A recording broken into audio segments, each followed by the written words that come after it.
The most thrilling, spine-tingling series ever. From the pages of R.L. Stein's best-selling books, And the screams go on forever and ever. We now return to Goosebumps.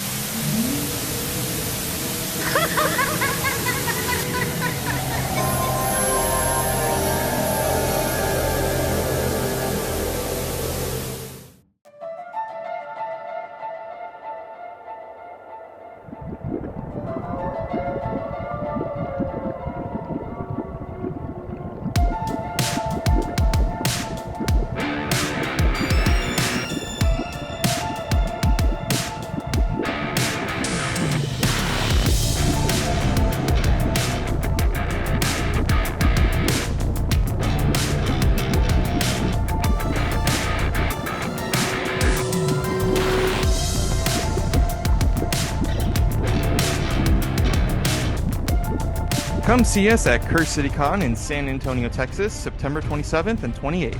Buy your tickets at cursecitycon.com or click the link in the description. Greetings, Goosebumps fans, young and old, big and small, living dead and undead. Welcome back to the Goosebumps Crew Podcast. As always, I am your host, Isaiah Vargas. I'm joined by my good buddies, Bjorn Pelnick and Nick Shaw. We are the Goosebumps Crew, and we're back to, what else? Talk some Goosebumps.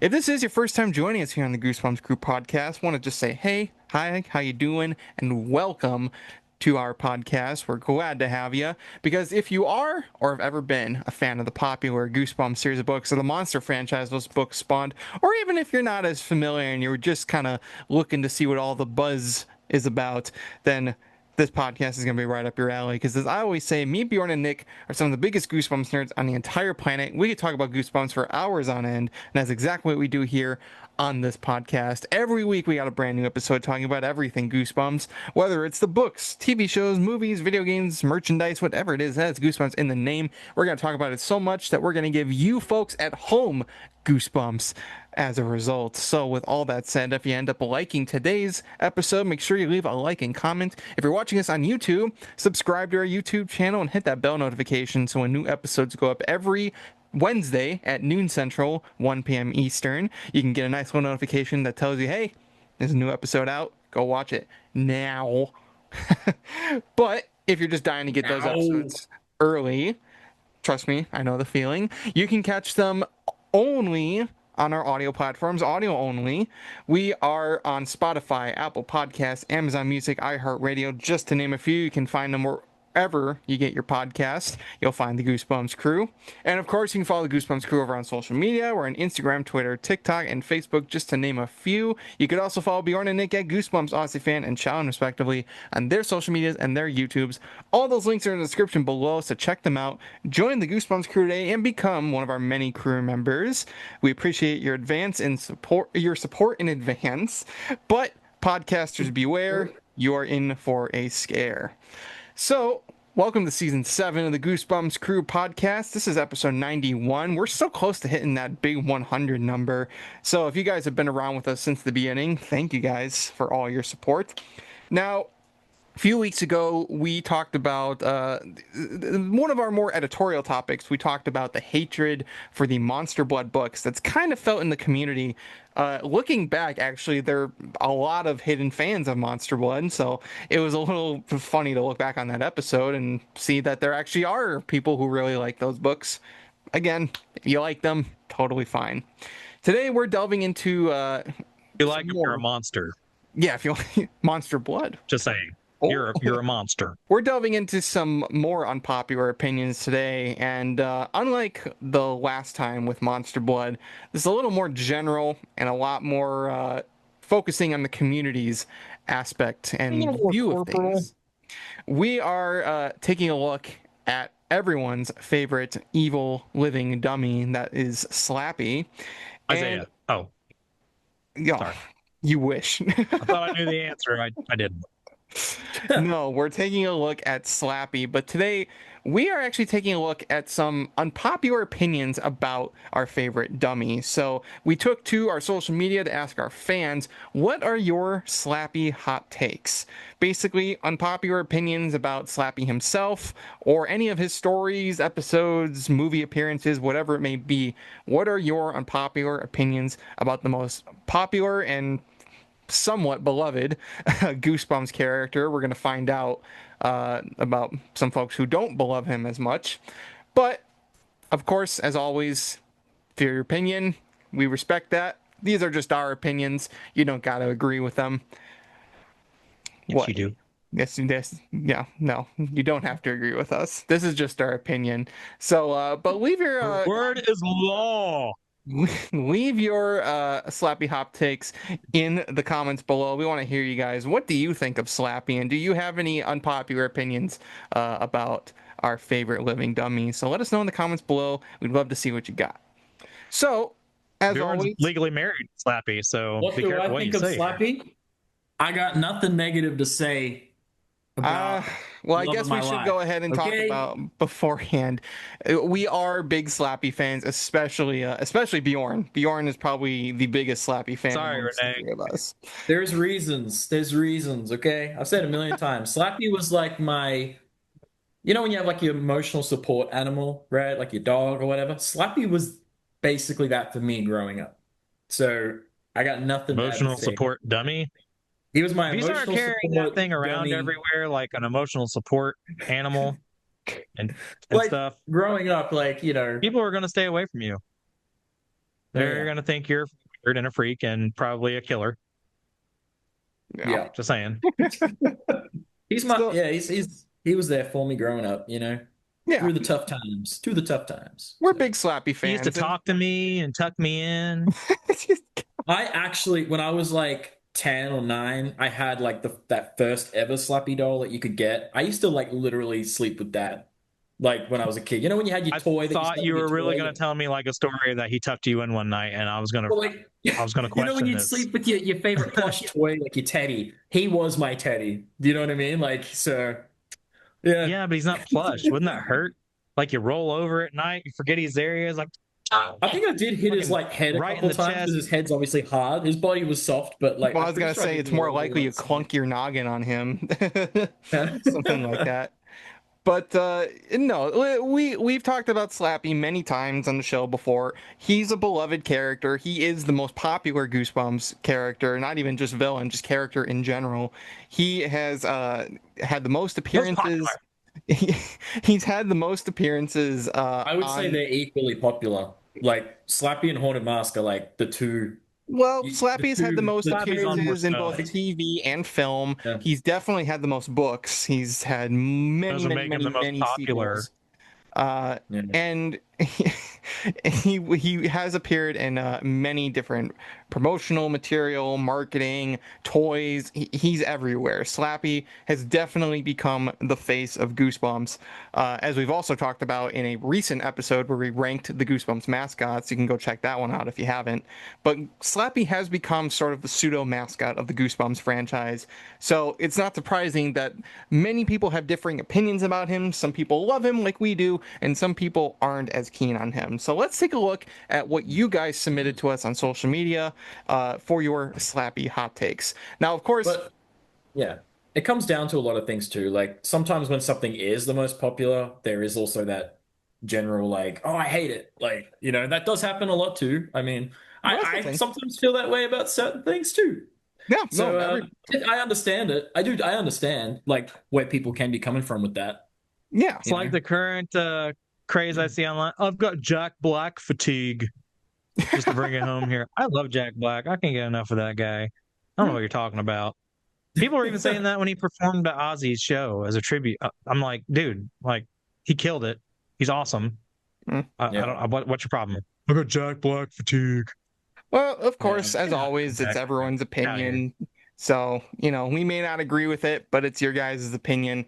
And if you ever want to, be a part of a Goosebumps Crew episode in this way, we're always looking for community feedback. And there's episodes where we go to you guys to see your guys' opinions. And we even recently did an episode looking at your guys' Goosebumps collections. All the more reason to follow us over on social media. Again, Instagram, Twitter, TikTok, Facebook. You never know when an opportunity may come for you guys to be featured on the show. So let's start by taking a look at some of your Slappy hot takes. Now, one of the biggest ones that comes up is that Slappy has kind of been overused. Is that because of Slappy's immense popularity in the Goosebumps franchise, and the fact that very recently he's gotten a lot more exposure because of the Goosebumps movies, the new show, and a bunch of new books, including an entire series named after him. Some people have said that Slappy's overused. What do you guys think, personally? That Slappy fatigue. That's what I was talking about. Yeah, that like fatigue is definitely a thing. I can understand why some people would feel that way. I'm just trying to think of another franchise where that's happened. Someone give me one quick. You got a quick one? You got one you can think of? Give me an example. I'd have to... Another franchise where there's just overuse of a character. Well, I can't think of overuse of a character. I can just think of franchises that overstay their welcome a little bit. I'm not sure. I Know What You Did Last Summer. I don't know if I would classify that. From recent reviews. Well, the fatigue thing, things can get overused. Okay, I'll give you an example, but it's not so much a character. But obviously, recently there was that astronomer couple thing that got caught cheating on the. Oh, yeah. I'm sick and tired of seeing posts about that now. So there's an example. Blew up. And I'm just I'm done seeing posts about that. It was funny for a day, 2 days, and now I'm just okay, put it to bed now. Because now they're starting to do it for everything. They've done AI of Shrek and Donkey, or Harry and Hermione when obviously it's meant to be Ron. It's I'm done with it. So I can see where some people that aren't big Slappy fans or weren't to begin with are starting to get the fatigue of just, I'm sick and tired of this. He's in everything. So, but for me, it's I'll take all the Slappy I can get. I don't care. Here's where I come from on the whole thing is that when it comes to the question of is Slappy overused, I'm sort of in the middle because I love Slappy as a character. And I do like to see him. I like to see him. I like the movies. I thought he was very entertaining in both of the Goosebumps movies. And even the new Disney Plus show, that first season is definitely not good. I did like the Slappy in that show. The fact of the matter is, he's mostly become overused because he's usually the character that they go to when they need a big bad in the Goosebumps universe, or they need a recognizable villain. There's not a whole lot of Goosebumps villains that sort of match his aura.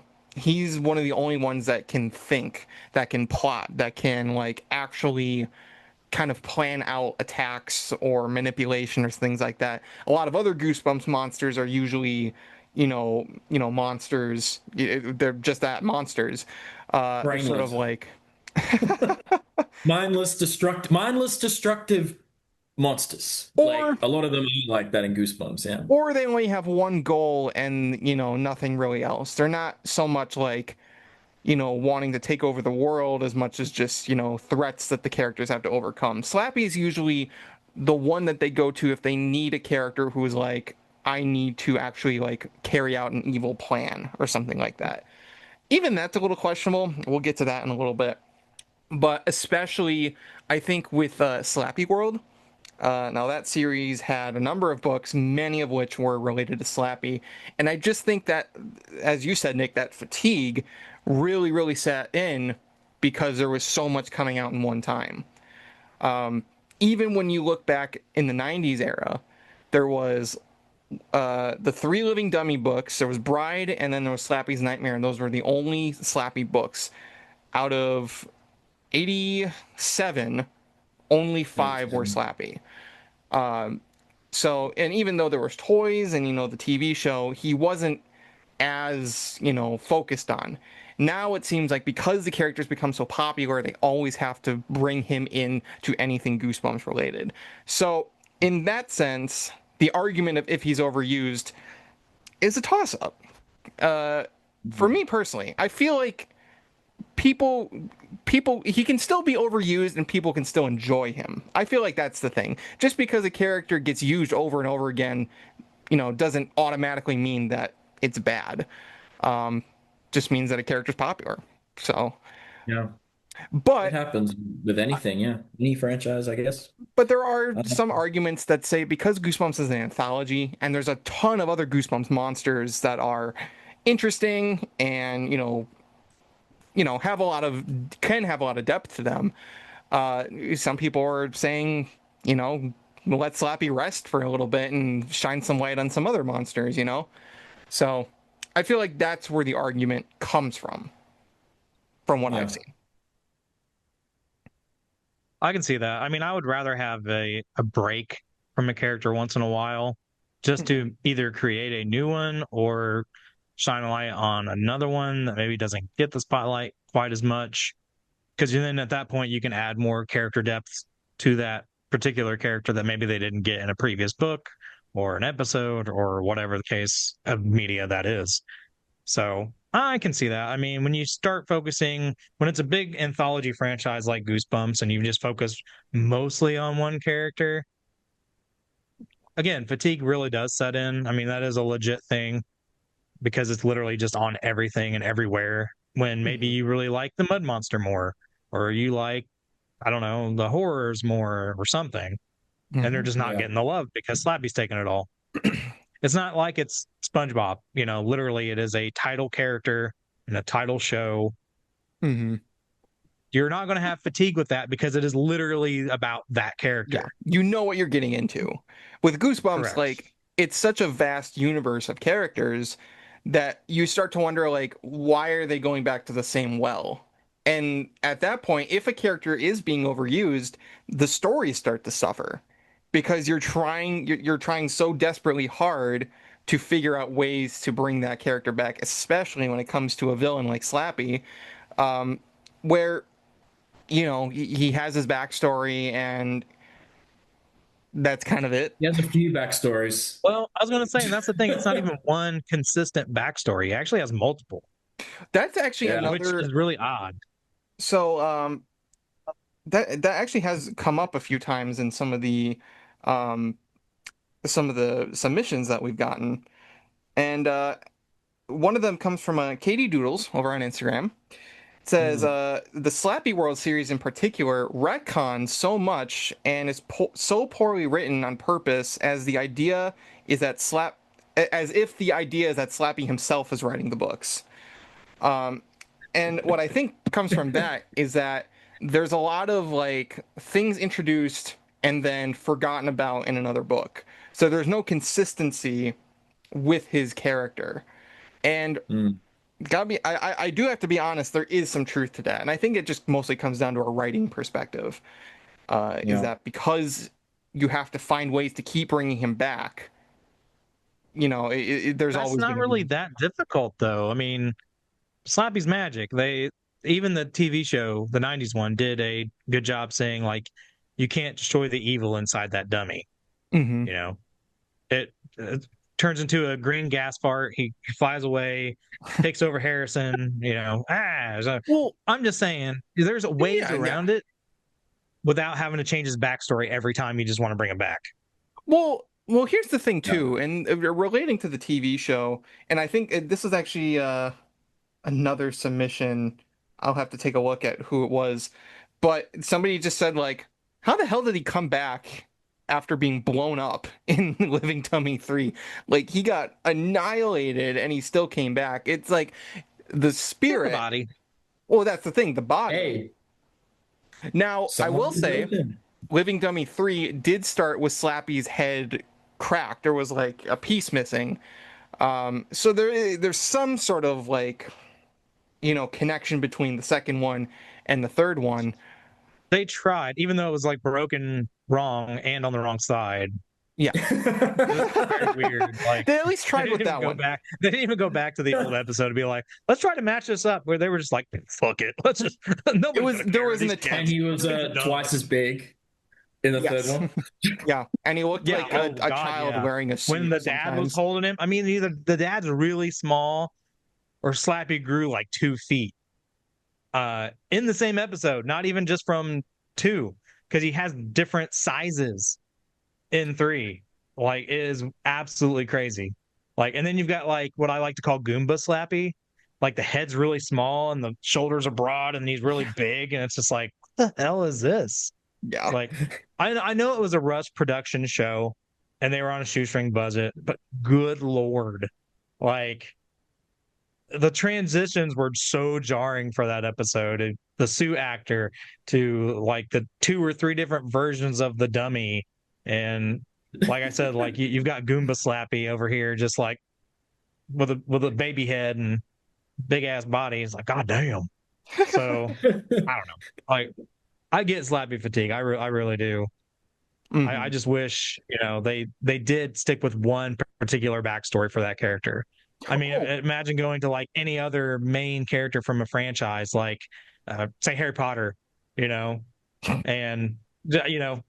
Hagrid doesn't come along. It's the Dursleys were just like, get out of here, boy, you damn magic, get out, get out of here, you're a piece of shit. And he shows up to Hogwarts. Oh yeah, that's my like, favorite. Nobody That's my knows who favorite he Harry is. Potter You know what I quote. mean? It's like, Get out, you piece of shit. yeah. It's like, oh, did you? Okay, so side note, I know, but it just cracks me up every time I see it. It's a comparison of the book to the movie, and it's that scene where Dumbledore goes and asks Harry if he put his name in the Goblet of Fire, but it's done with Legos. Have you guys seen that? Did you put your name in the yeah, Goblet yeah, of Fire? Did you ever see? Okay, I'm you get the sorry. book I don't mean version. to add to the Harry, sidebar. Did you he ever asked see? There was calmly, like a did video you of put like. your name in the Goblet of Fire? No, Dumbledore. And then it just goes to the movie version. It's like, hey, you motherfucker, Yes, you put your name in that's the one. That's the Put your one. motherfucking name in your goddamn motherfucking fire, you Put your name in the Goblet of Fire. It's like, I'm well, summoned. that's Well, fair. he That's just like really no. In the movie version, he's like, "Did you put your name in the Goblet of Fire?" I don't. He runs was him over. scary. He runs him over with like a Michael Gambit, lawnmower. He didn't read the book, so he just read the script and was like, "Well, I'm going in there and I'm going to." Yeah, Kick but his at that ass. point, the director should have been like, "Hey, look, You're never in the gonna book, go. it's more calmly. Let's try this a different way. Let's not be so aggressive to this child." I said, Uh, if the original Dumbledore from the first 2 films was still alive and did like some of the later films, he would have straight up walked up to Harry and said, "How did you put your name into the Goblet of Fire?" And he would have said, "Yes, Dumbledore." And he would have just given him that look, like the. That's because like that. I'm like, cool. that's how it would have played out. from the first film was like 1,000 years old. He was using the Philosopher's Stone to live. That dude was so old that, like, I'm pretty sure when a breeze came along, he straight up got Thanos dusted. Like he just turned to dust and blew away, bro. He gone. So the other guy though, was younger. So that's why he's a bit more spry and can like roll up on Harry like that. What the fuck did you put your name in the Goblet of Fire? It's like, god damn, calm down. No. Also, I do want to say, it was NMR Studios on Instagram who brought up the question of how was he repaired after the lightning strike. I don't know.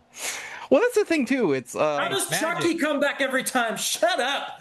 Okay? It's a Magic. goddamn movie. well, one thing about Chucky is that it does still have it does at least try to have a consistent narrative. So that's one thing you can at least get. The amulet later.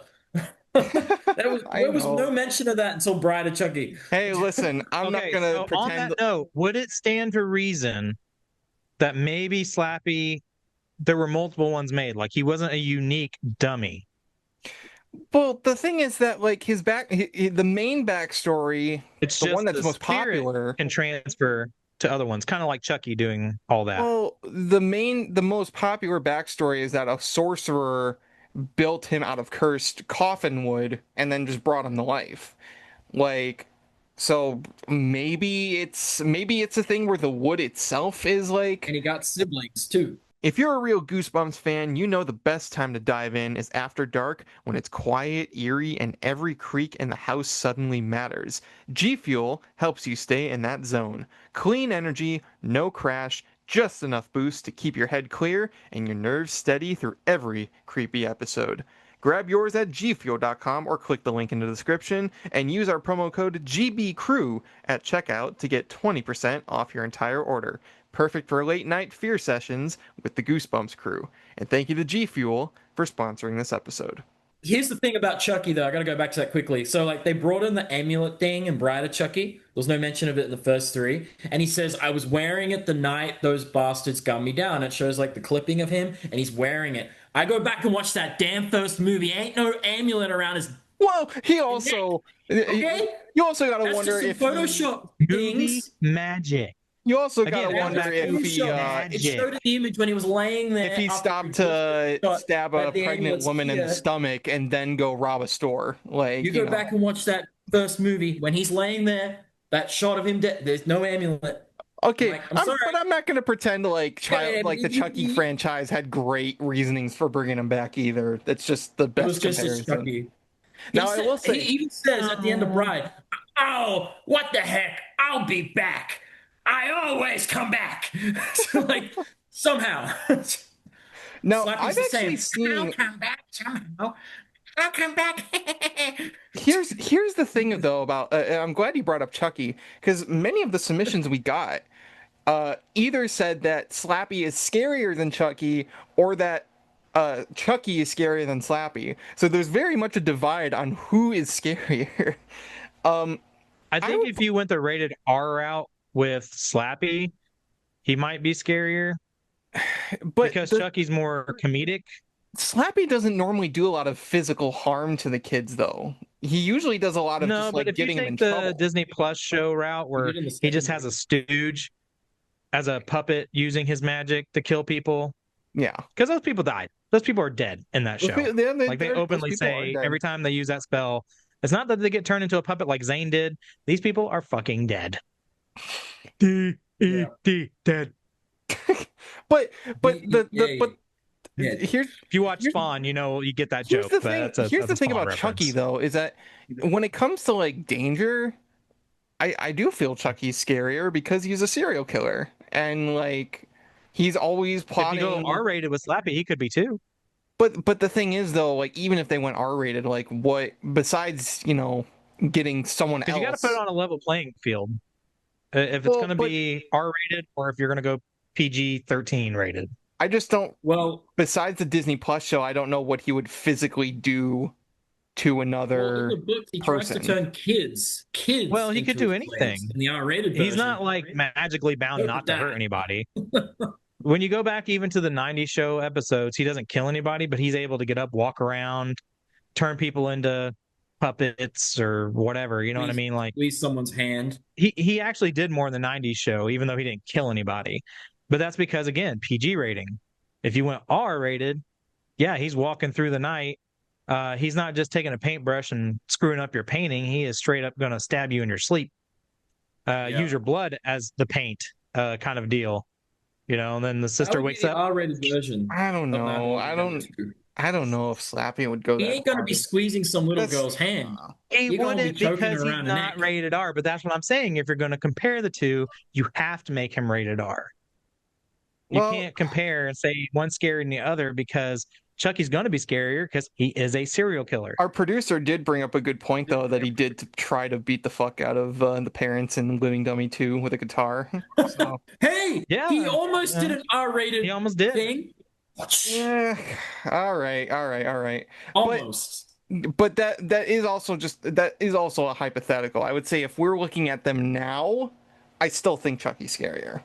But I never really got scared by either, honestly. I never found Chucky or Slappy that scary. No. I guess that's my hot take, is that I never found Slappy scary. I don't find either scary either. No, I never had a thing for dolls or anything like that. I didn't think they were they're creepy. Well, they're not dolls. They're action figures. Yeah. Whatever you want to call them. It depends who you ask because Slappy straight up sent kids to therapy. But that comes down to Tim's art that did that. But Like, I know someone that went to therapy. So one of our close friends, younger brother, had to go to therapy because of that book cover. I mean, if you So go by looks, I think Slappy is scarier looking if you go by Tim's art yeah, compared to like how it Chucky straight up looks. sent a kid to therapy. I'm like, well, I don't and I think remember one of the kids either saying they hated that book Disney Plus cover. or the 90s show version was scary, though, like the way they looked. Nothing was scary about Depends them, who but you they weren't ask. At meant to the end of be the day, because they were ventriloquist dummies. You I know what I think mean? the Like, only time I got creeped out by Slappy was that scene in Goosebumps 2 where he's like in the bed and rolls then his he eyes jolts back. awake.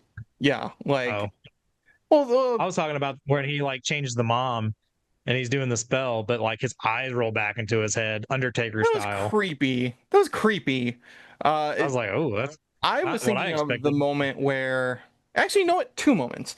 The moment where he wakes up in the bed and he just like jolts awake and then, yeah, just like that. he was actually sleeping. He was And like, he realizes he got drunk the night before and he woke up next to the hippo Somebody should that he make that thought was a 10. somebody should make that a meme he of was some walking kind. with like a That should screwdriver. have been But the book also, Slappy's Nightmare. well, you know That's what? what it should Okay, have been. I That's a I better title for that kind of book. I am starting to think more about the physicality, like the physical things he do to people. Because there's a scene in Goosebumps 2 where he breaks a kid's like legs because he takes out Yeah, that, the second the movie. screws of a ladder and then he makes the kid fall and then he ends up in the hospital. Like, and That's that is just a because creepy that kid was moment too. chasing the dragon, Mhm. like those, paramedics said.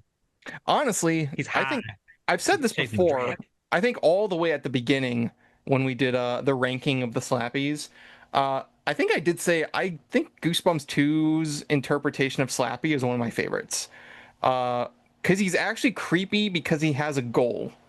Like he actually has a goal, and that's to make a family for himself, even if he has to do like horrible things to make it happen.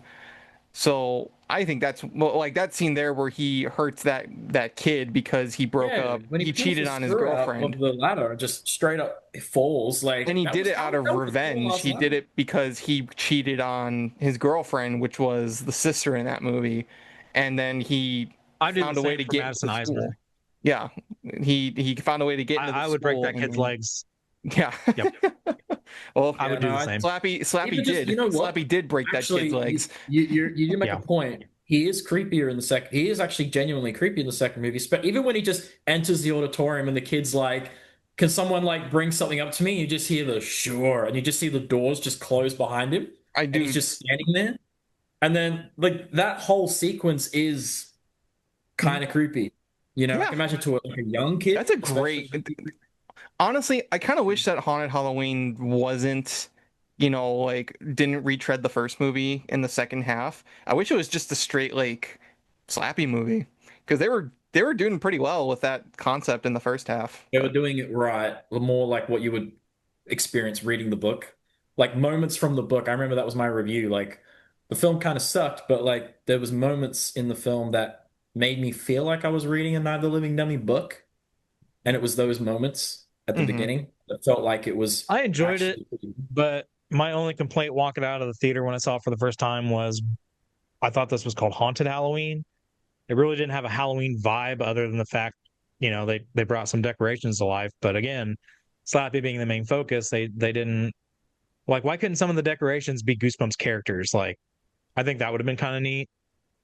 I mean, if they're gonna have like a, headless horseman, headless Halloween, I guess is what you could pertain that to, but I feel like it I would don't have know. just Like I feel like there's some stuff you could have done, like especially the mask in the store when it goes onto the well, store manager. It's like, come on, that was such a missed opportunity to have either the Haunted Mask 2, which a lot of people thought it was at first, but they openly said no, it's just a troll mask. It just happened to be in the Goosebumps aisle of Halloween stuff. Like, there come ain't on. no goosebump aisle now. I pointed that out. I was like, there ain't no goosebump display like that now. That That was a was the 90s fakest thing thing. about that movie. yeah, That was bullshit. It was like in the 90s we would have seen that. Well, no, we yeah, The did see 90s, that. I did see that. yeah. That's how I got my horror mask and I had to order the haunted mask one from a catalog, but I mean, you could see him back in the day. So, but it's not set back in the day. So that movie's a liar. It's a phony. Yeah. The next one I want to bring up, it comes from Gloomy Teeth over on Instagram.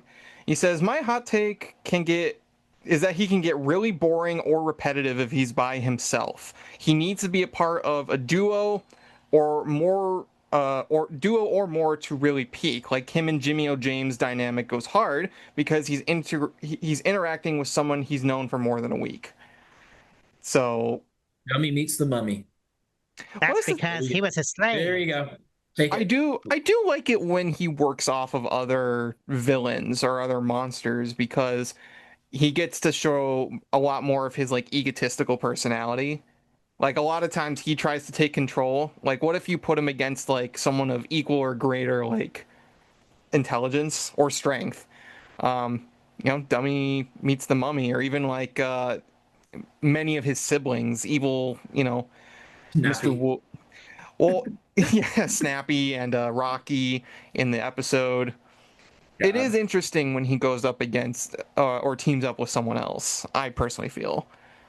Plus, he and Mr. Wood were strangling. Well, Mr. Wood was strangling him, but it was probably actually. Do you think because like we don't really get much context, but do you think he was actually trying to strangle Slappy to death, thinking like, oh my god, like or was it just Lindy that did that, or was that actually a moment where Mr. Wood was like, no? Actually, another thing that Gloomy Teeth brings up is that he loves his Slappy and Mr. Wood's dynamic because they ended up being brothers in Horror Town. That's the mobile game.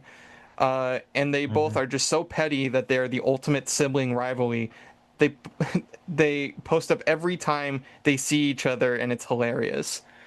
So it's like it is kind of funny when you have Slappy working off of somebody instead of just being, just by himself looming in the background.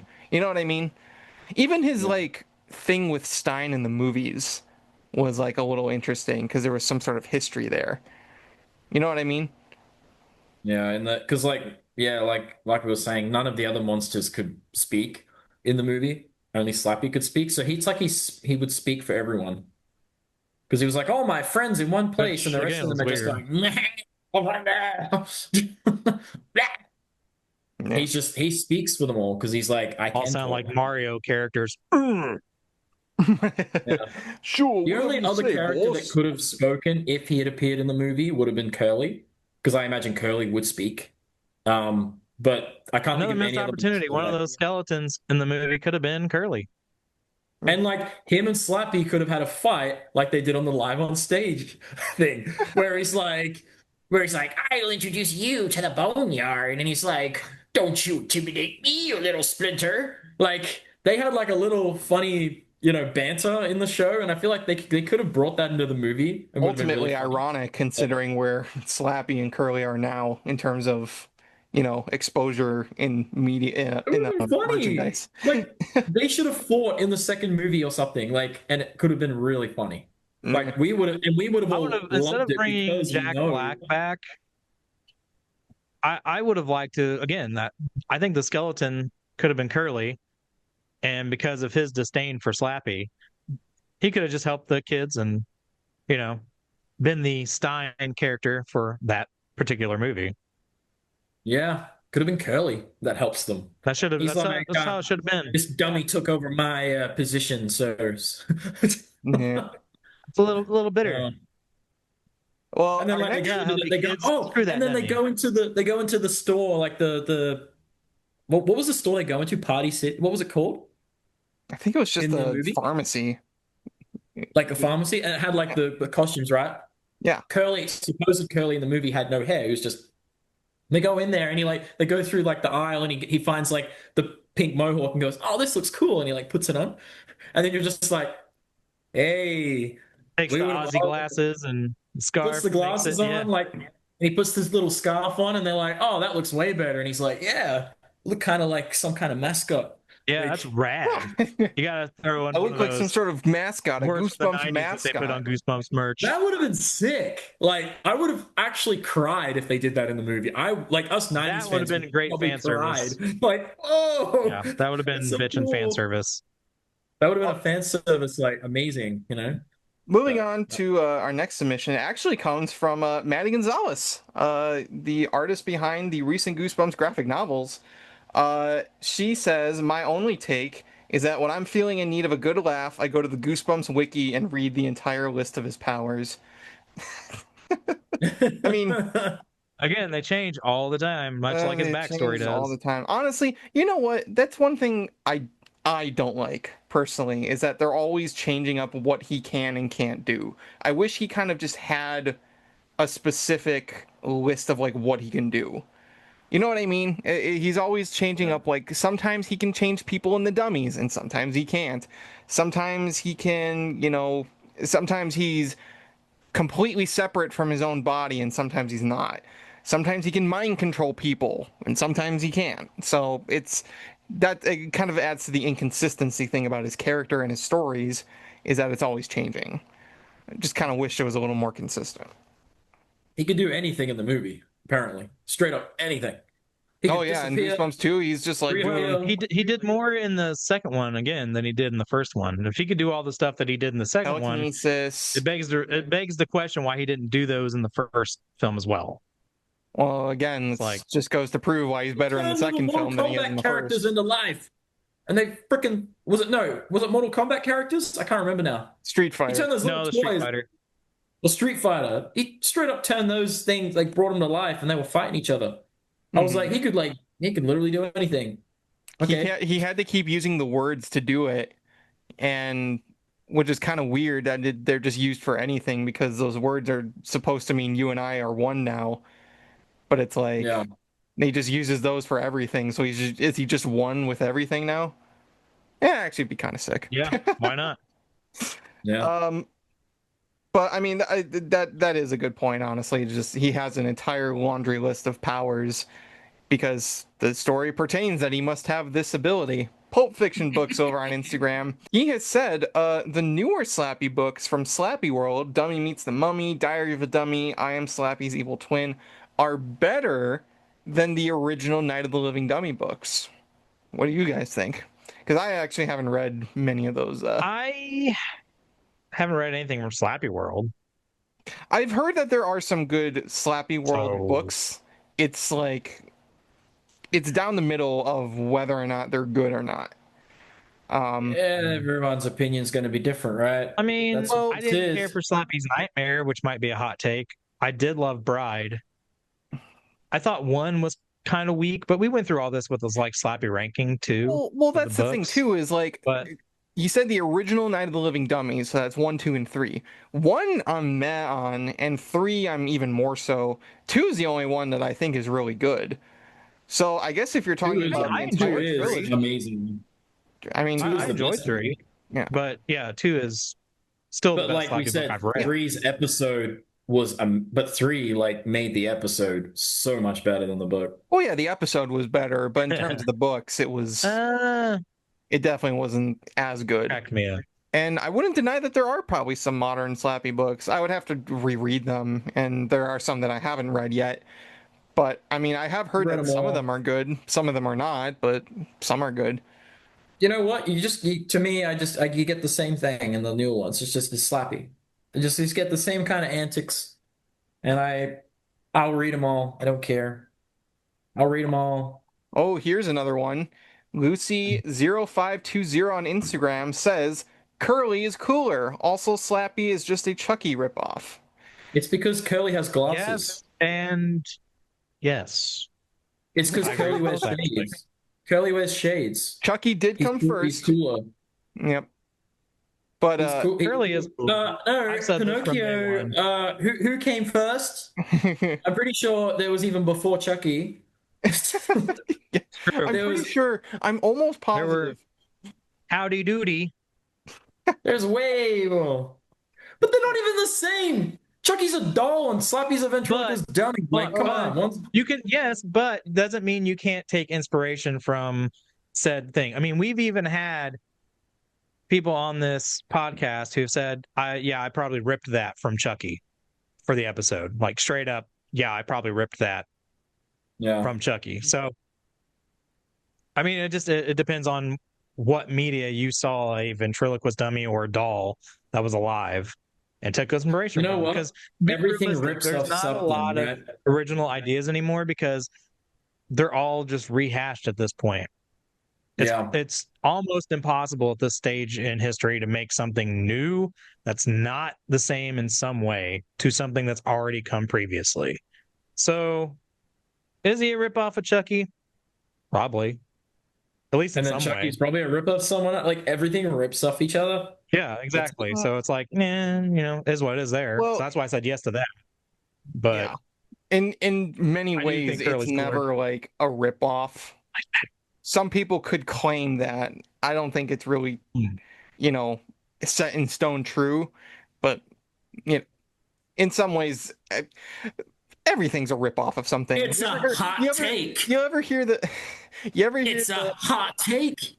Have That's you what ever it is. heard the saying of that there's only 7 stories and we're just ripping off the same 7? And it's basically kind of what it is. Everything's a pretty ripoff much. of something. And that's what I mean. So I don't know. Every time we say hot take, is this like a Pee Wee Herman episode? Should we, said the word of the day? That's the secret word of the day. Instead of hot take, I'll do it. Next one comes from Work of Austin on Instagram. He says, "For me, I've always wondered about Slappy's real intentions. I mean, in every book, it's the same thing. Slappy causes trouble for his new owner. They get blamed, and then eventually Slappy reveals himself on being alive and making his owner a slave. But I don't think he ever explains further." I think we actually talked a little bit about this already. It's just kind of like, what is his goal? Like, He wants slaves. Well, he gets slaves. Then what? Like, what is he gonna do with them? And if it was an R-rated version, use your Then imagination. he's the ruler. And he gets more slaves. That's the thing. It's like, what exactly is this? What, like, I honestly, now that I think about it, He had intention in Bride. He wanted a wife. Well, that's the thing. It's like there are some times where he does. In Bride, he wants a wife. In the movies, Goosebumps 2, he wants a mom. In Goosebumps 2, I was gonna say the movies, he more so Goosebumps 2, he has a goal. He wants a family. He wants his brother and sister and mom. That's what he wants. In the first movie, he gets out and he wants to kind of just unleash the monsters, I guess. Again, don't really know what the whole end game is. Yeah. In the movie novelization, to where like he thought he was releasing that first one by Stein to wreak havoc. Mm-hmm. Like when he realized that was not the goal, that he was accidentally released, that's when he said, "Okay, well, my goal now is to not go back in that book and release everybody else because you're a douchebag. You want to put me back in that book." I wish that was actually. I wish it was actually what he said. It's just like, I'm gonna do this because you're a douchebag. Fuck you. That's how I feel. That's how I feel it went. I remember. I will never forget when I saw the first movie for the first time in the theater, and I remember the moment, the snowman gets out, she runs after it, says, "My dad's gonna kill me," and then Zach's like, "Hannah," and he's like, "Zach," and then it pans down, and then you see the book open and the lock. I remember everyone in the theater going, "Oh no, not him!" The kid goes, "Oh, Slappy!" This one random kid in the theater, and I'm like, just all of a sudden you just hear it's they knew that book, that title, because at the time it wasn't Fatigued yet. It was just like, oh shit! I think of that. A kid saying that, and then you just hear the studio audience laugh. Yeah.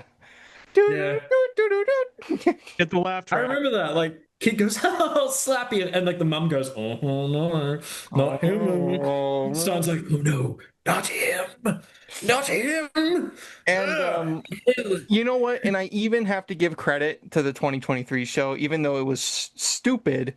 Slappy had a goal there too, more so Kondu, but he wanted to do this whole big ritual to unleash monsters upon the world.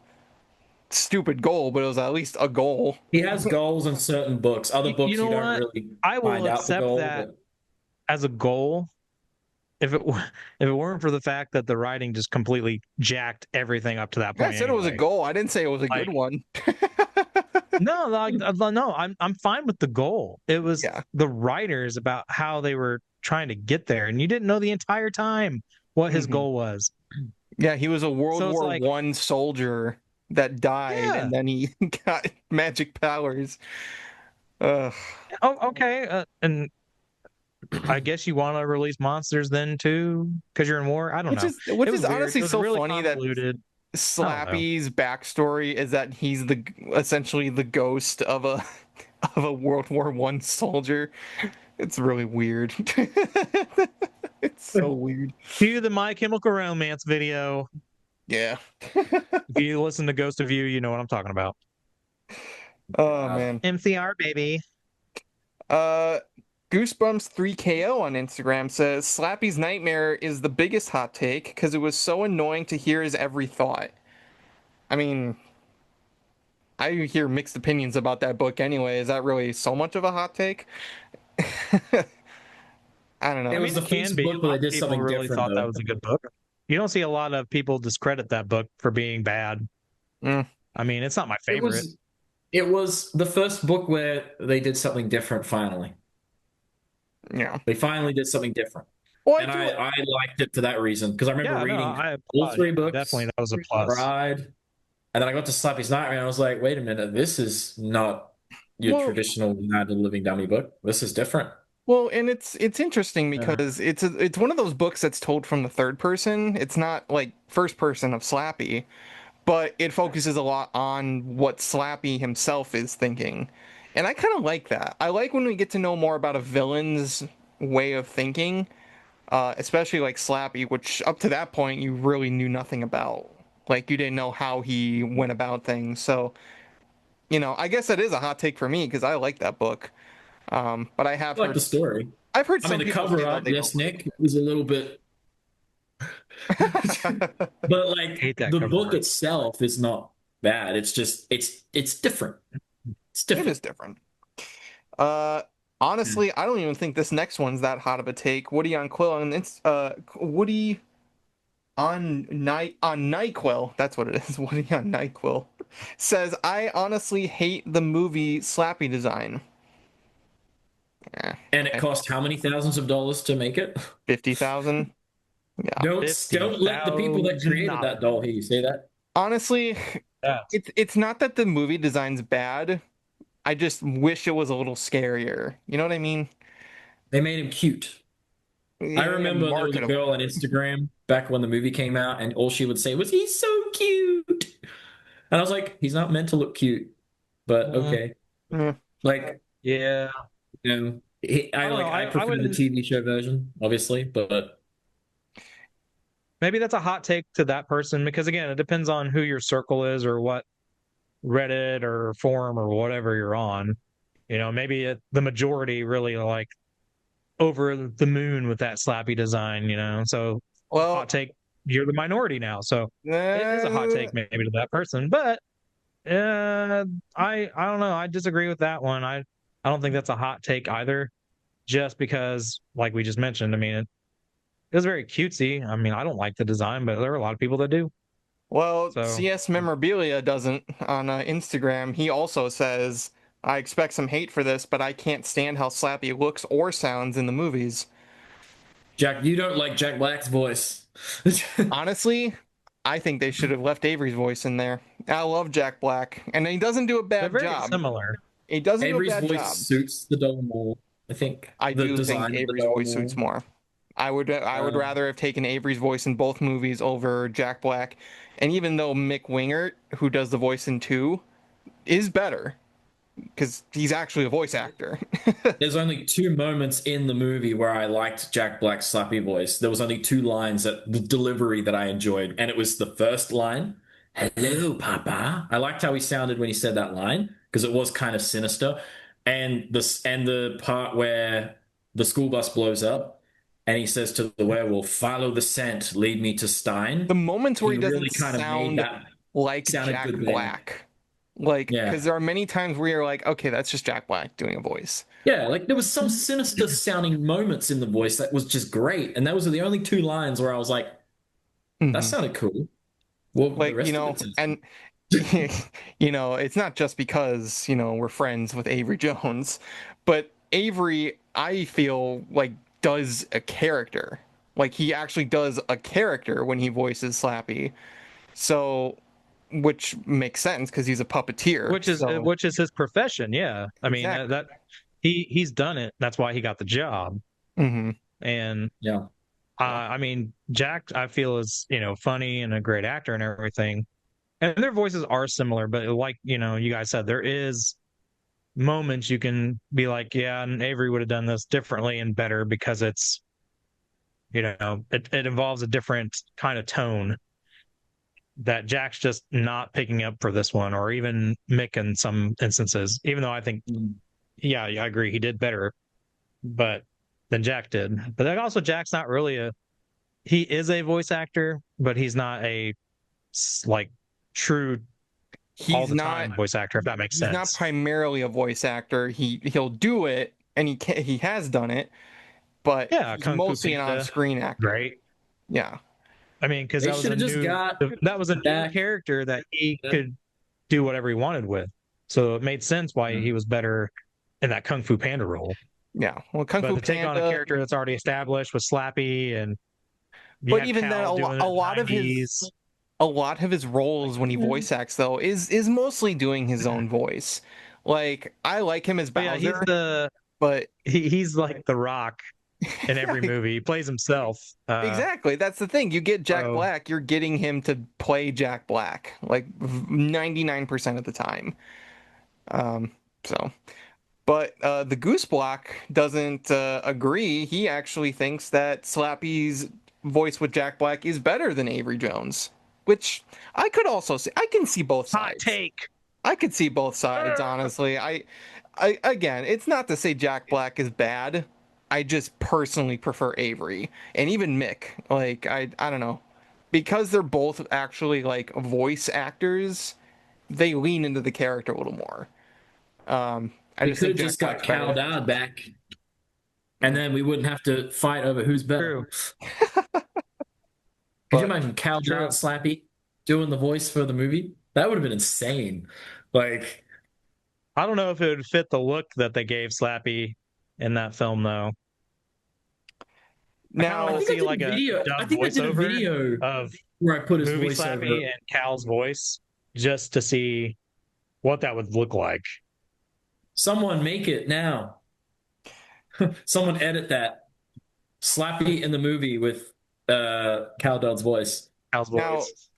there are a few people that do prefer the movie Slappy. For one, Mr. Fredbear 1983 on Instagram says, "I really enjoyed the movie Slappy's design. It has potential that could have been built on."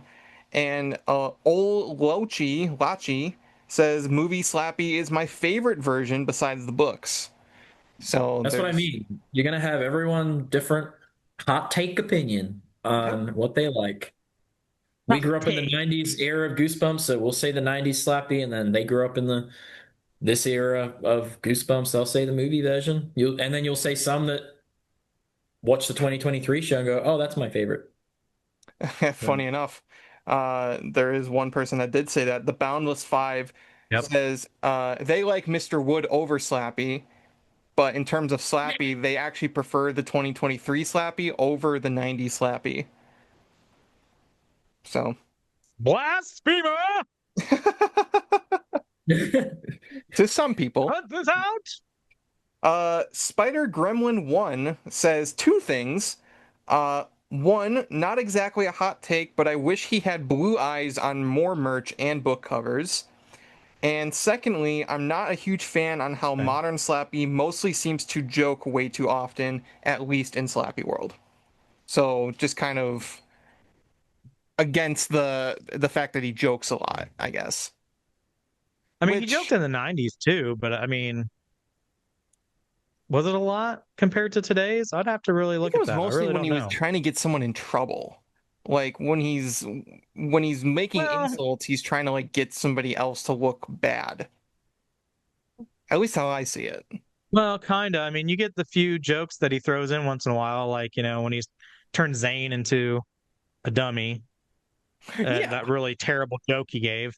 Or even before that, when he was Trina's bedside and he, has the frog in his throat. Yeah. Well, that's the thing. Like, It get a works few. better when it more rolls off the tongue. But like when he starts essentially turning into Deadpool, like it does Does start getting a Slappy have little a tongue? annoying. I don't know. If it is, it's wooden. I wouldn't think so. Yeah, can if he see it does, in it's you can see carved it when he in. opens his mouth in the original '90s show. The '90s one, yeah, doesn't Well, move yeah, or the anything. person in the mask, you know. That is the thing, though, about I do notice it in the movies, and again, not that familiar with Slappy World, but it does seem that Slappy, they're leaning more on Slappy telling jokes. Again, like, I don't know if it's because Deadpool was popular, that are just like, we need more wisecracking characters like that. And, Hmm. Slappy tells jokes. Let's have him tell jokes all the time. So it's like, he kind of does that in the movie. There's just like strings where he's just shouting random things, and it can be funny, in a situation aspect, but sometimes it's just like, dude, you're supposed to be scary.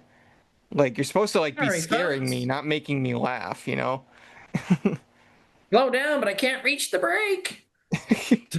That's not to say that they're not funny, okay? Well, they are funny. It's just when you're doing a Hey, horror Some of them character, are good. yeah, when you're check doing out a my horror Yeah, but I newest character, mean, you when you want to be say that, scary. look at well, not every, but look at previous horror film, Freddy Krueger, Chucky.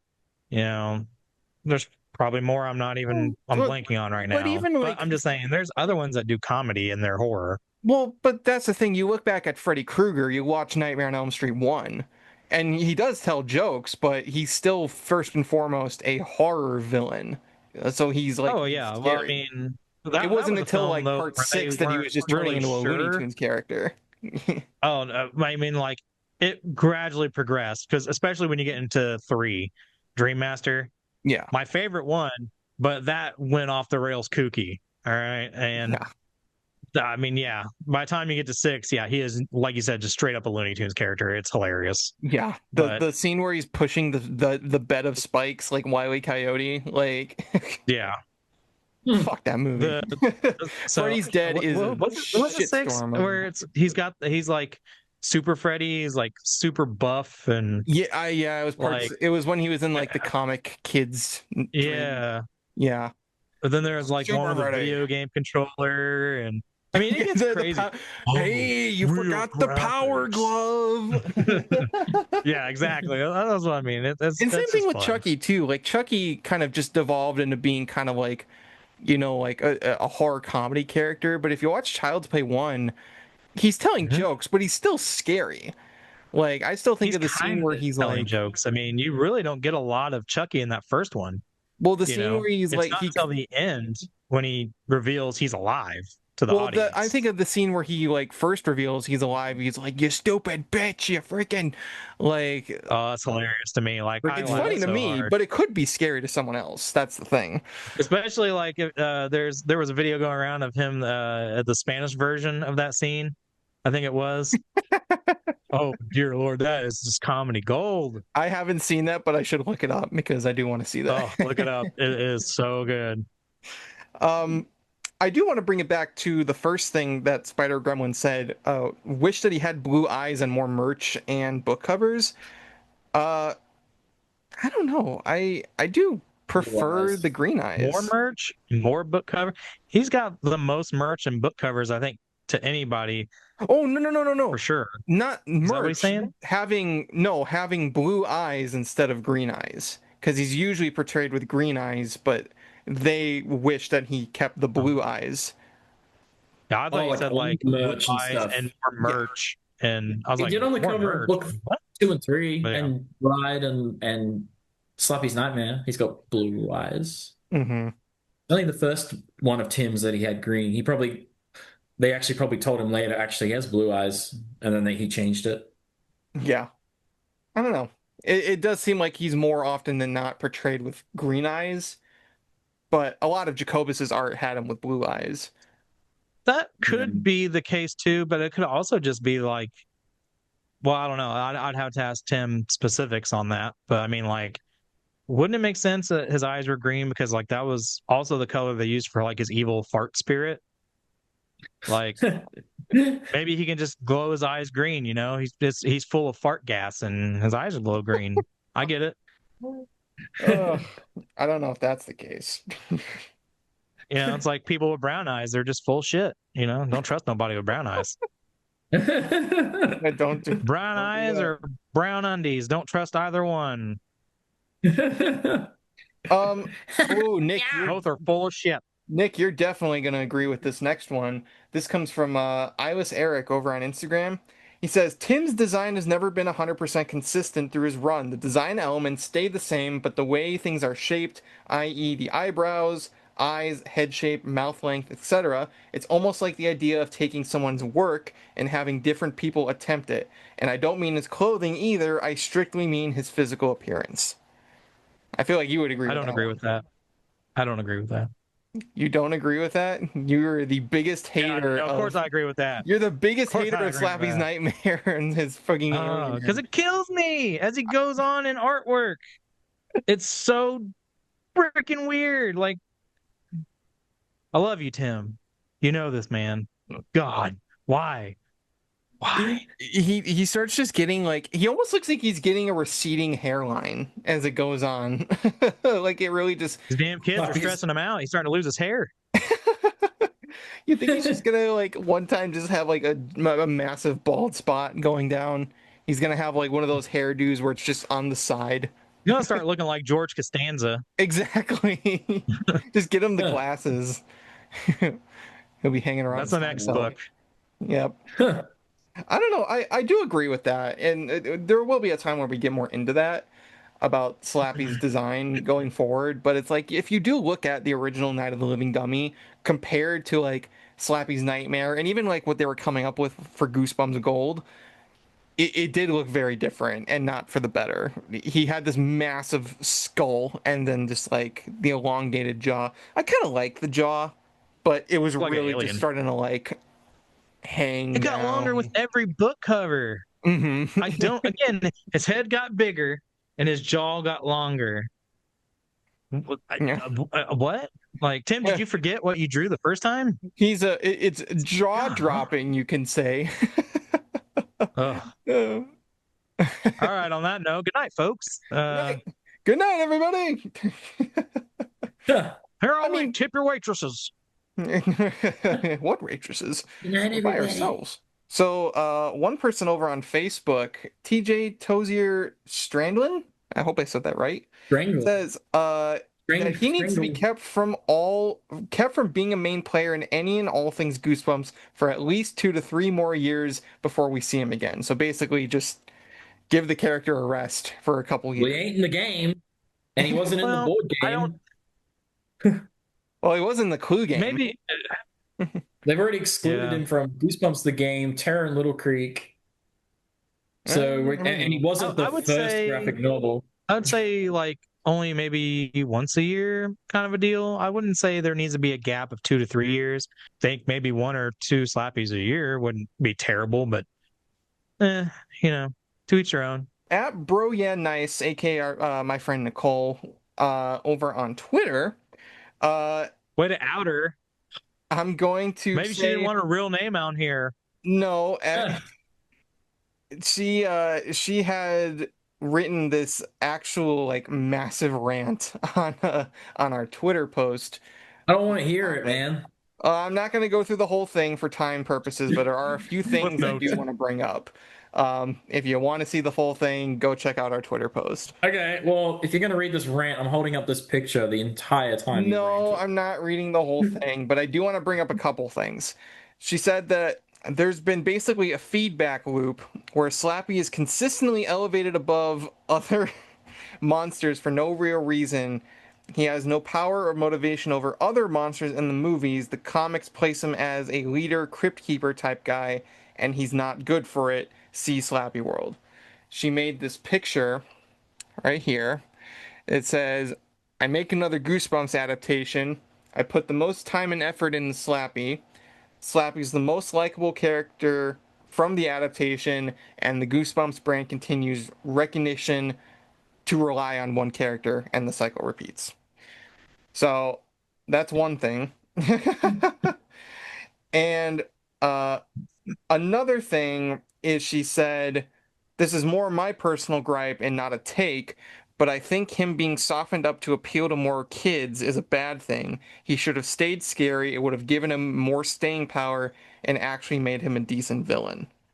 What do you guys think? I for sure agree with that last part. Mm-hmm. I mean, he needs I'd he like him needs to to stay stay scary. scary. He does need to be scary. I think. The best versions of Slappy are always when he's scarier. Well, in Night of the So Living Dummy 2, I will say it to this day. The book and the TV episode's tone are the best of Slappy we have ever gotten and ever will get. I will always stand with that. Night of the Living Dummy 3 was still really good, but it definitely lost the scary, creepy tone that the second one had. Second Mhm. one was genuinely creepy. Like, just the little things that made it creepy. Like the way it was shot, the thing like the score that Jack Lenz put on that episode just made it creepier. Um, Even just the scene like with the guitar where he sneaks out of the room and you see his shadow just go along the back wall, like all that Mhm. stuff. And the original few books, they made him creepy. Like, yeah, I agree. Like he should be scarier, and he was back in the day. You Well, know, and it goes Where- back to what we were saying before about like just making him scary and not jokey. Like the fact that I think that's a detriment of him being the face of the franchise, and I think that's where she's getting at is that because he's become so popular and they rely on him so much that it makes him less scary because they have to make him, I guess, a little more brandable, more kid for friendly kids. for yeah. Exactly. So Well, see, that's why Curly was so good as a mascot mhm. because then you could still do that with Slappy. Yeah, yeah. you didn't But have to I fit him agree. into a I role think he that makes doesn't sense. belong in. Yeah, I think Well, that look makes at sense why he's been yeah. Cavity kitty Colors gave kittivized, us I a guess. T-shirt that made him scary again. That one Well, where he's coming through the there's a window. term for I characters was like scared. that, and it's called Yeah, Flanderization. that was great artwork. Like I have seen people who do kind of think that Slappy has been Flanderized, where he kind of just is like relying on one key aspect of his character. And I think again that goes into the whole is he overused? Some people would probably think that for their reasoning. So, I mean, it's not a it's a take that I don't think any of us agree with, but I could see where people are coming from. Like I could see where the reasoning comes in. I Um, agree with that last part. I yeah, would like to see him scary again. yeah. Yeah. So I do agree with that last part. next up we have at Macaroni on Twitter. He says, "My hot take: Mr. Wood should have never been killed off, or at the very least, reveal that Slappy was never truly Slappy as we, the reader, know him to be. Instead, he's been Mr. Wood the entire time." Well, isn't that's literally what it is in the graphic novel Slappy's Tales of Horror? It was literally drawn that way that the spirit left the doll and went up to the window, and then he's standing up saying, "Hey slave, is that other guy gone?" Like Mhm. there's so many ways to interpret the ending of the first book because some people thought Slappy was alive the whole time. He was just waiting for his moment. He was just like, I'm the smart one here. I'm not going to get myself killed like my stupid brother. And then there's the graphic novel take, which is like literally you see the spirit go up and then it literally goes into the window and he's alive. And you're like, okay, so that is Mr. Wood then. So it's like, well, what the Stein? What's the truth here? That's the thing. It's like it's really only speculated it can be speculated. It's never officially I confirmed. think I think that's what Stein By has all intended accounts, here. I You mean, just make up if your Slappy own. can live and have his fart ghost go from body to body, then Mr. Wood's got to have a fart ghost too, and it can go from body to body. Referring. Mary Ellen had one. So, I mean, if you're an evil doll or dummy, it sounds like to me you got an evil fart ghost and you can go from body to body. So Mr. Wood is alive. Stein It could goes write up him their back. ass too. It invades up their ass. And then control. Yeah. Well, probably not because that's where farts go out. Okay. So No, but that's the thing. It's the reverse. It goes back in, and then they become alive again. But here's the So other thing too, is that Mr. Wood's never come weird back. thing to say. Mr. Wood has never come back. So it's like He's again, on a beach somewhere. well, that's the It's thing fine. too. It goes back to what we were talking about earlier about him working better with others. like with other dummies or other villains. It's like, why not bring Mr. Wood back? It seems like they've been trying to do that because they keep giving him all these twin brothers that he has, Snappy and Wally and, you know, all that. Wow. So it's like, why don't they just bring Mr. Hmm. Wood back? Like, what's I didn't know that stopping Stein robot from was his doing that? brother. Maybe because the name can be interpreted as a lot of things now. So they're like, we Slappy can't Mr. Wood. politically incorrect name. Snappy Mr. Wood. Tomato, Um, DreamWorks Wally, ooh, okay, here we go. Grim Ronald Productions. McDonald. He's got a lot of famous relatives. Grim Productions over on YouTube, on our YouTube post, says the more Stein writes and uses Slappy, the worse he gets. This includes jokes, characteristics, random powers, original content, and even his origins. Still love the character, but I hope we're done seeing him. So again, it goes back to the whole needing a break from him thing. And again, I feel like a lot of the inconsistency comes more from Stein's writing. Um, he doesn't Yeah. really write a lot of consistency for the character. Yeah. Which is its biggest downfall, I think. If you could have had a consistent story and just gave the audience pieces of it with every book or something, that would have been cool. If it was consistent. Mm-hmm. But it throws you off when, say, you read, his first origin they gave you, but then you're reading yet another one later. It's like, okay, well, why did it change? Now you don't know. I mean, maybe it's a ghostwriter who didn't read Stein's original version, and then it's like, oh, I'm just gonna make an origin for Slappy here now. Maybe we don't What if it know. was Did simply he have that? ghostwriters for Slappy? It was I simply can't a say. ghostwriter. Yeah. I don't know. Well, But even I'm like just saying, like, it is very weird, and I agree with that. I wouldn't say Slappy fatigue is for everybody. I mean, Bjorn will take Slappy all day, every day. But I don't know. All day, every Like I day. said, if he could retcon the stories before and make a legit solid one for Slappy, I think people would like that. I think he tried to do that with Slappy Beware. Like that was supposed to be like the definitive Slappy origin. Even though it kind of took from what we already knew. So I don't We even know. had illustrations to go with it. Mm-hmm. Like they even put illustrations to go with The it. book was And people were basically sharing it, kind like, of oh just my like God. a new version of Slappy's Nightmare, if we're being really honest. I guess that's my hot take for that. Yeah. I mean, I love that, like, we got something, I guess, for the anniversary, and it was a hardcover and it was cool, but like, yeah, kind of a letdown. And that's the only thing we got to for the anniversary. So that was also a letdown. Yeah. Yeah, for the 30th anniversary, they gave us a book, but then Funko was like, for the 31st, 32nd anniversary, we're going to give you some Funko Pops. See, that's when we should have got all that cool stuff right on that 30th year. Everything. Well, we should all have come thought we were going to get like the 90s show on Blu-ray, and we were going to get like, maybe the original 62 in a box set kind of thing, like they do with with books the original sometimes, covers. or whatever. Yeah, or something. But got nothing. No Full merch, no set of t-shirts. hardcovers of the original 62. Could you imagine that? That'd be All cool. hardcovers in a box like this long. So long I can't see my hands.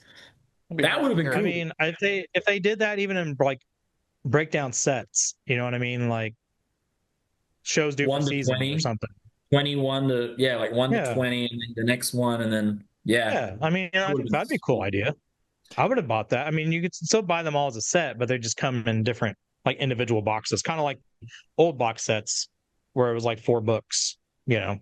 I Moving think on, that'd been cool. moving on to the next take, it actually comes from Well, our buddy Horrorlander, start saying it. who says, despite the hate the book gets, Son of Slappy from Most Wanted is one of the best dummy stories in the Goosebumps franchise. The new ability Slappy got with mind control let him be a mastermind behind the story, making the lovable protagonist devolve into a villain as the story goes on. Psychologically and physically messed with the main character, Slappy is a badass in that one. Yes, the cover is kind of clickbait, but the story is good. I What do didn't you mind guys Son of Slappy. Yeah, I didn't mind it. Mm. It is a pretty good concept, and again, despite Son of Slappy, you think it is the Son of Slappy. In a way, he is creating the Son of Slappy. It's just changing somebody's behavior through mind control, and that is Again, creepy. The idea of this was Slappy before the taking fatigue over set your in too. mind is creepy. That's This was again, most wanted. So no fatigue yet. We were still like in the before the Slappy fatigue era. yeah. So yeah, it wasn't bad. I thought it was a good book too, but one of the Yeah, I like best Son or of the Slappy. I remember best. seeing it on the shelf and going, because I didn't even like know it was coming out until I saw it. And another one too from Billa107 says my friend Slappy from Slappy World is one of the most underrated Slappy stories and deserves way more attention, but it will never get it because people are too tired of the character to care.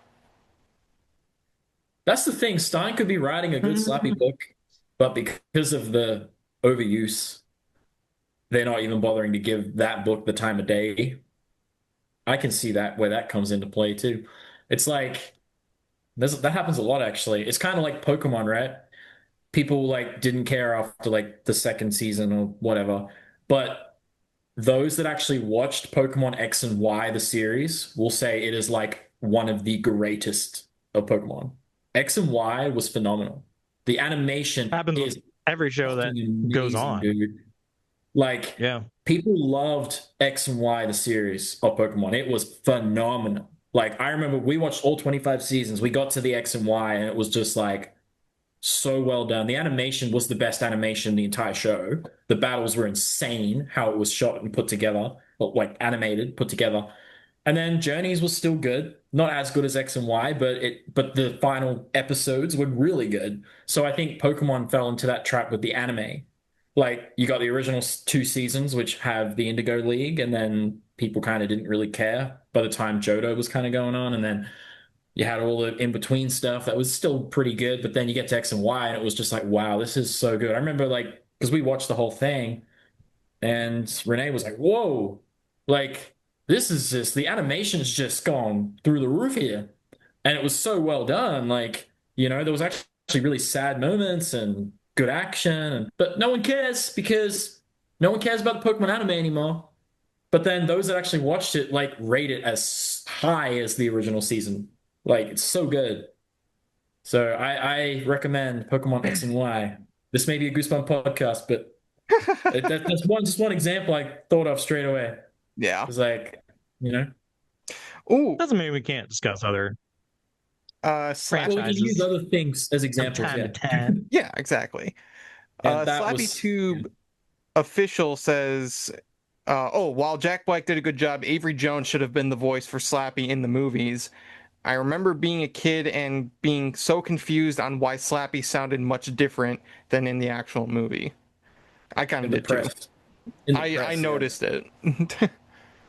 It was in the press. Like I remember when they first did the Comic-Con panel, which was the first ever like Goosebumps, like for the movie, like the first like sort of I guess little take of what we were gonna, see in the film. And I remember thinking like, oh, cool, that's gonna be Slappy's voice. That's Slappy's voice in the movie. Like that's what it will sound like. But no, no, no, no. We did not get that in the movie. We got Avery Jones' laugh in the second movie, and that was it. hmm There was, well, no, not just the laugh, but also there is one moment where he says no. I think it's when he sees the book that is Frankenstein. That is Avery Jones's voice. Oh, Like you can hear it's his voice instead of Mick Wingert's. So that's pretty interesting. I did.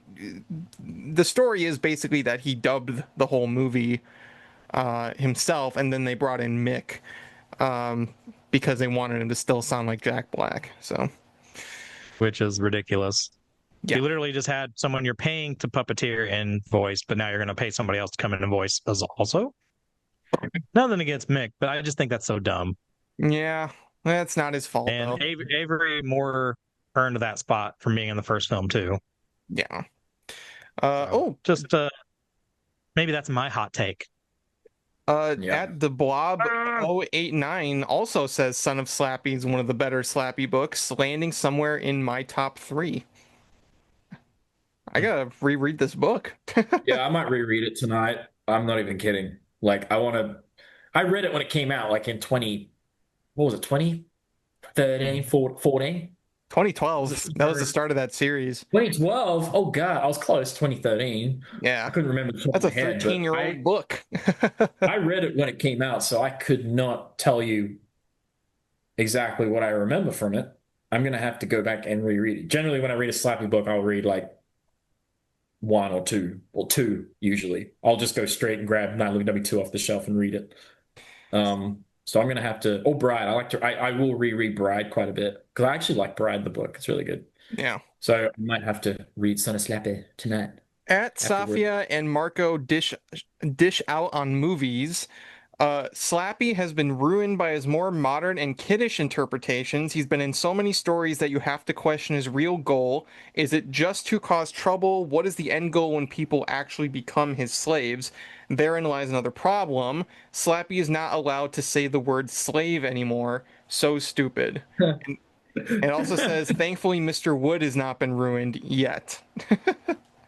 I would not be surprised if they do another reprint of the original books and replace the word slave with something else. You're going to be my hired help, Amy. My hired help. You're going to be my hired help. You're going to be under my employ with no pay. Isn't that a... Shut up, Amy. We can't say that anymore. He never came back, so he was ruined. Well, I just think of the Rick and Morty, where it's like, that just sounds like slavery with extra steps. It's like, no, they work for each other. Honestly, at this point, I have forgotten about Mr. Wood because there's so much Slappy. So when people actually mention his name, I'm like, oh, that guy. that one. Forgot about him. that dummy. I haven't heard from him since 1993. Oxley Mations says Slappy looks better in the checkered suit from the cover of Goosebumps Monster Edition 2 than he does in that stuffy gray outfit he's always wearing in the other covers. There, I said it. LOL.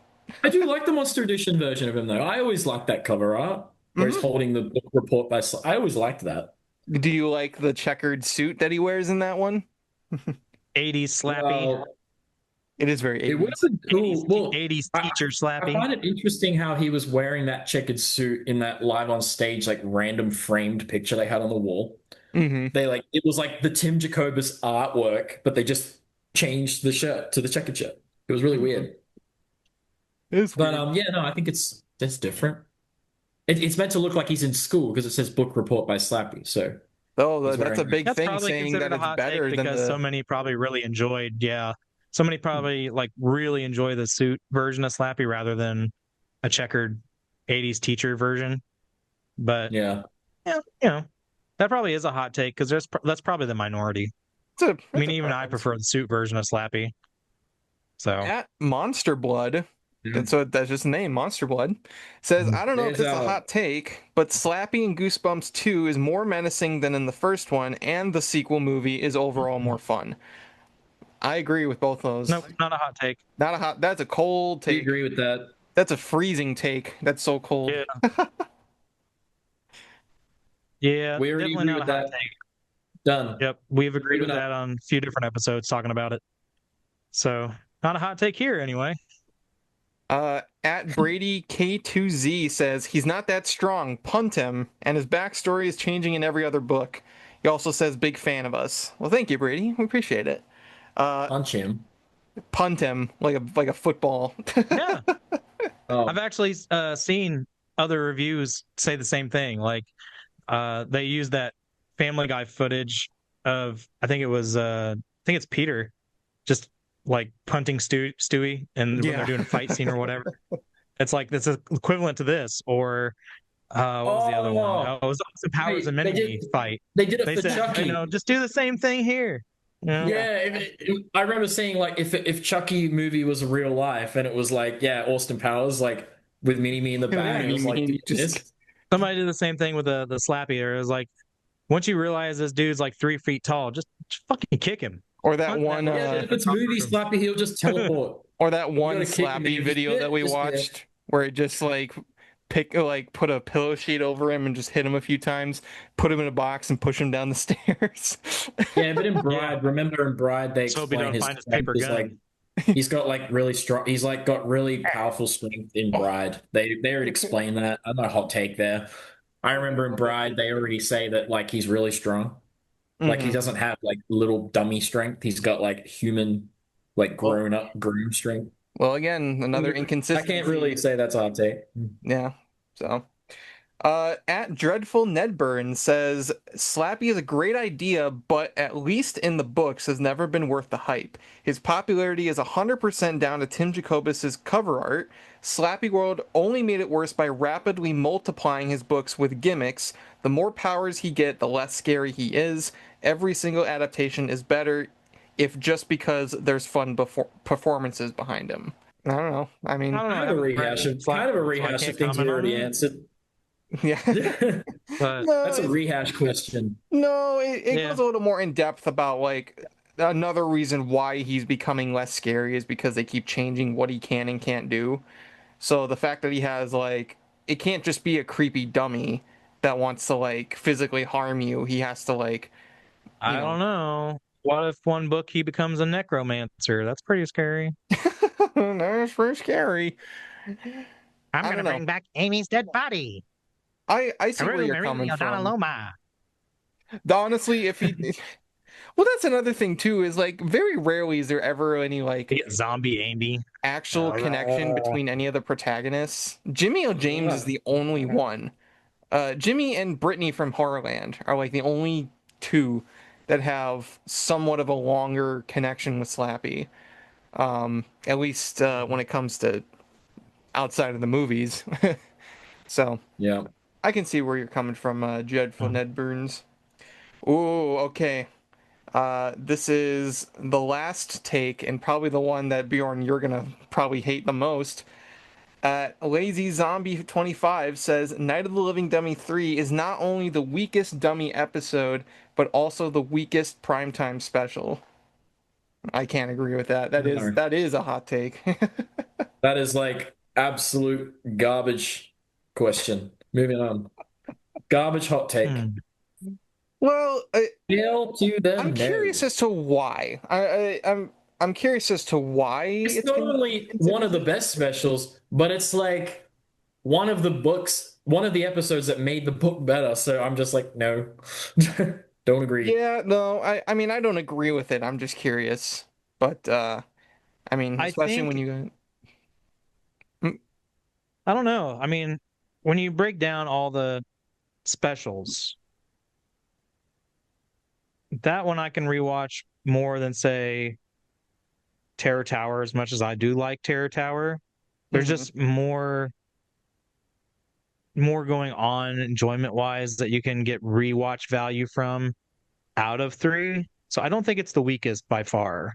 Well, They're here's all another thing. phenomenal though. Like Well, that's here's the another hard thing part. too. So He said weakest. He didn't say bad. He just said weakest.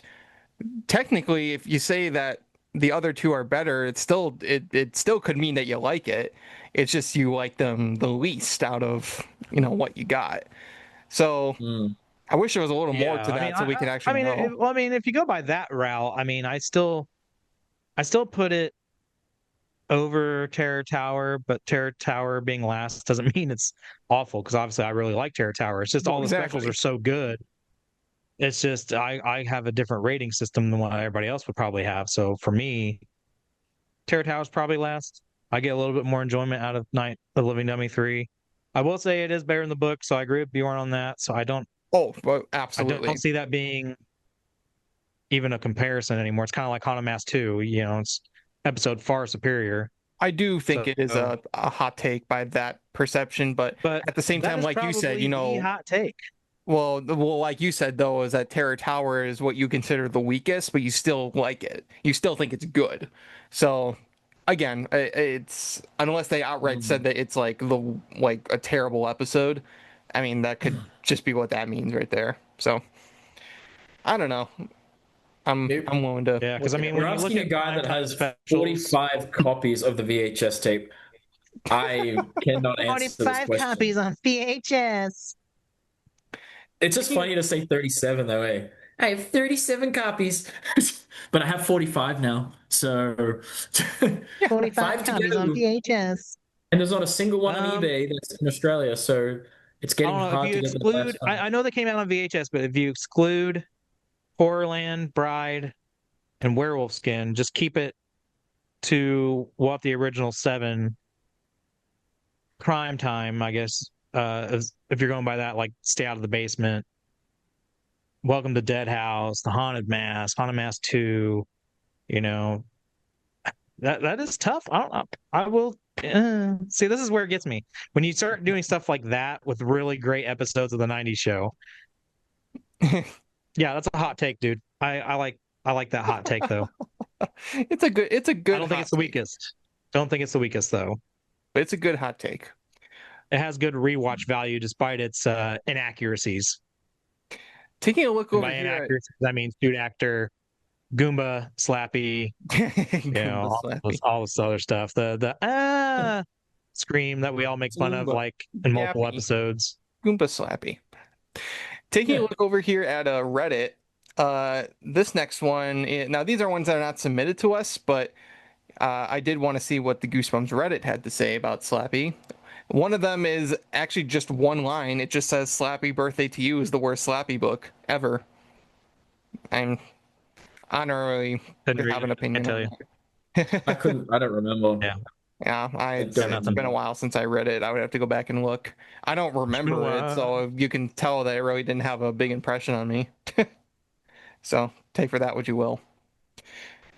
Another one says, "I'm going to be honest here. His appearance keeps getting less scary. I liked how he looked in the Horrorland series, the original books, and the 90s show. I don't know why he started using magic powers in Slappy World rather than in the original series. He just used brute force on the kids rather than mind controlling them.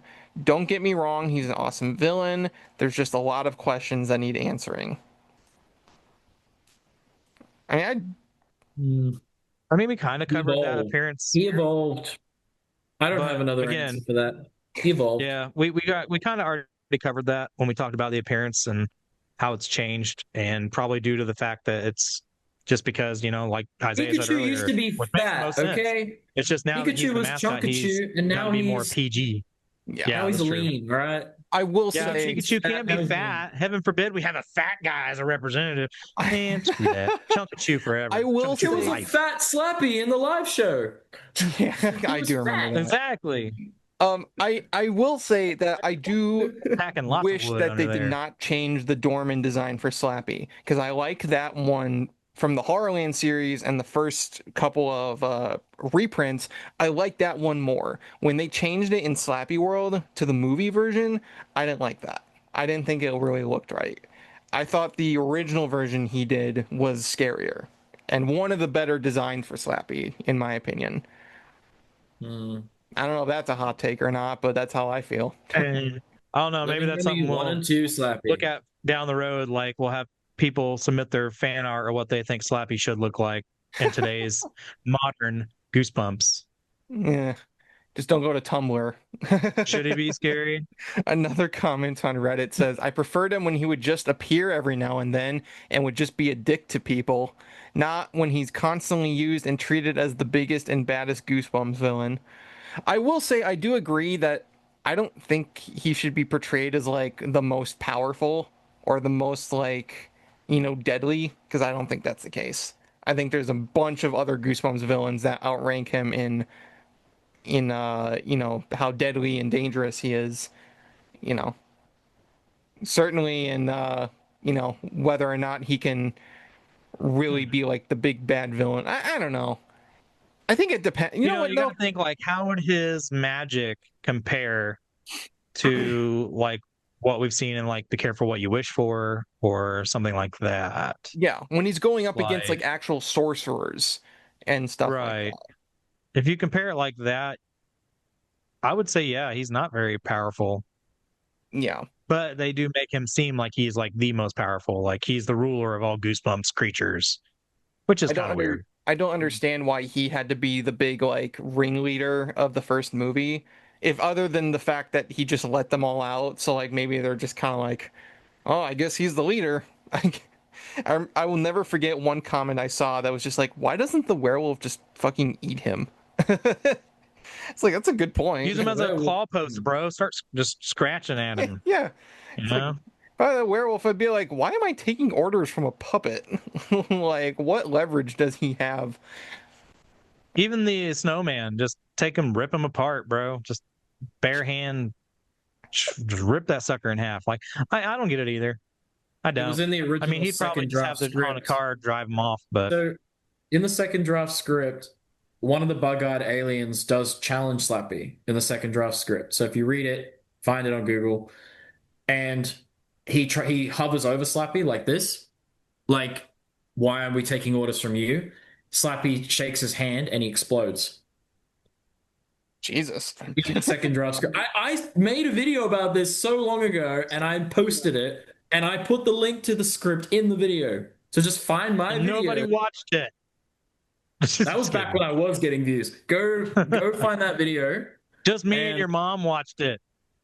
Oh yeah, but no, he challenges him, and when he blows up, he says, "Now where was I?" Like he says something like that, and that was the second draft script where like the executioner is ringing the bell, and he shakes his hand like, "Okay, all good," and then he just blows up.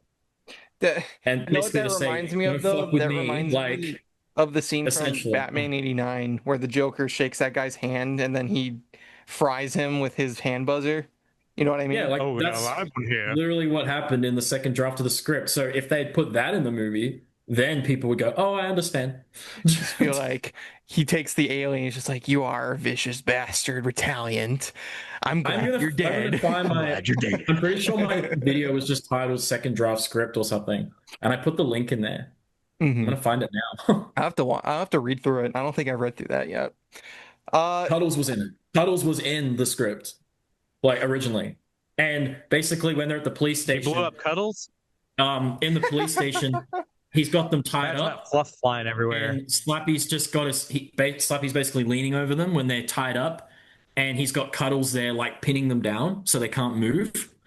And he says, like, "I call the shot. This is my town now." Like. That's what he says, and it's so much better than what the movie was. What if it just turned into the scene, that one scene from Nutty Professor 2 with the giant hamster? I gotta you know what I'm talking about? Look it up on YouTube if you don't at home. Not really anything else. There's one more comment I want to bring attention to on Reddit. It just says... There's my video right there. Goosebumps movie, second draft scripts. I put the link. What year was that? This video to the second draft. It looks like it was quite a while ago. 2018, 2019. So the Beast from the East was also in it, in the movie. Yeah, there's the script. You wanna read it? It's right there. The link. Go read it. Right there. It leaks. And then there's R.L. Stein's face. Yeah, if it's still even up, let's see if it's still there. If I click, I just want to bring attention to one more comment over here on Reddit. It's not even a take. It just says he is one sexy motherfucker. Interesting to hear everybody's hot takes, though. Some were hot takes. Some were, I think, more commonplace. Not so much hot takes. Maybe they just thought it was. Mm-hmm. But I mean, now you guys know. This is we got a lot more involvement from the community on this one than I thought we would. Oh yeah, definitely. I was looking at these comments on different social media. I was like, Jesus. I was like, all right. Well, that's the thing. It's like, again, you know, it's always interesting to see what the Goosebumps community thinks, whether or not we agree or disagree with, you know, the different opinions of people. It's always interesting to just see what other people think, especially when it comes to Slappy. He's such a you know, a popular character. You know, a lot of people love him. A lot of people don't.